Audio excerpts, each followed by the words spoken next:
Cette idée d'un pass sanitaire éventuellement exigé en entreprise, est-ce que on est encore capable de dire où est-ce qu'on se contamine, où se trouvent les clusters? Est-ce qu'on est capable encore de tracer les courbes de contamination? En réalité, je pense qu'il faut faire très simple d'abord. Parce que d'abord, encore une fois, je pense qu'il ne faut pas faire peur aux Français, dire il y a tel endroit, c'est un no-go zone, c'est un droit de non-lieu, on ne peut pas y aller. En réalité, on va se contaminer lorsqu'on va passer énormément de temps en intérieur sans aérer les espaces, on le disait tout à l'heure. Et c'est ça qu'il faut retenir. Et ce qui fait, encore une fois, qu'on a réussi à casser souvent très fortement les courbes épidémiques, c'est quoi?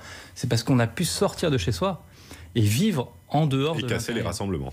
Absolument. Et c'est ça la clé de voûte. Et c'est bien pour ça qu'on en discute. C'est que le problème, c'est les fêtes de fin d'année. Je vais pousser loin. Est-ce que ça veut dire que pour vous, aujourd'hui, face à Omicron qui arrive, la solution, en fait, c'est confinement ou alors geste barrière, aération totale pour tout le monde pendant les fêtes et tout le mois de janvier? D'abord, avant d'être soignant, moi je suis citoyen et évidemment je ne veux pas d'un confinement et encore moins d'un couvre-feu. En réalité, à 1 an de l'épidémie, ou plutôt pardon, à 2 ans de l'épidémie, à 1 an de la vaccination, tout ce qu'on a envie, c'est que tous les Français qui ont fait l'effort, et notamment 9 adultes sur 10 de se vacciner, puissent jouir de cette protection individuelle. Et en réalité, pourquoi est-ce qu'on irait se confiner? On va se confiner parce qu'il y a 6 millions de Français sentent une certaine lassitude, peuvent arriver à l'hôpital. 1% de ces 6 millions de Français pourraient arriver à l'hôpital et créer une vague hospitalière. Les données, c'est 5% de la population française suffit à créer une vague.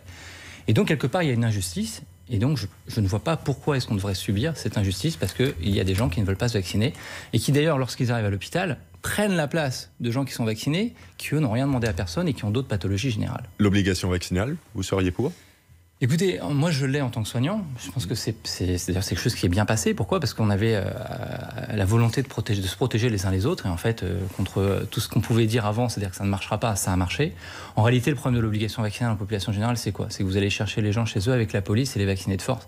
Ça paraît difficilement réalisable. Et donc je suis toujours pour la promotion de la vaccination. Si ça doit passer pour rebondir sur d'autres types de vaccins, que ce soit Novavax ou même Sanofi dont on nous parle, on nous dit non, moi je voulais un vaccin français. Je rappelle que Moderna, le PDG est un ancien français de chez Biomérieux. Donc le vaccin français, il existe déjà. Je crois qu'à un moment donné, il faut avoir le courage d'y aller, de se protéger et de faire en sorte que l'épidémie s'arrête.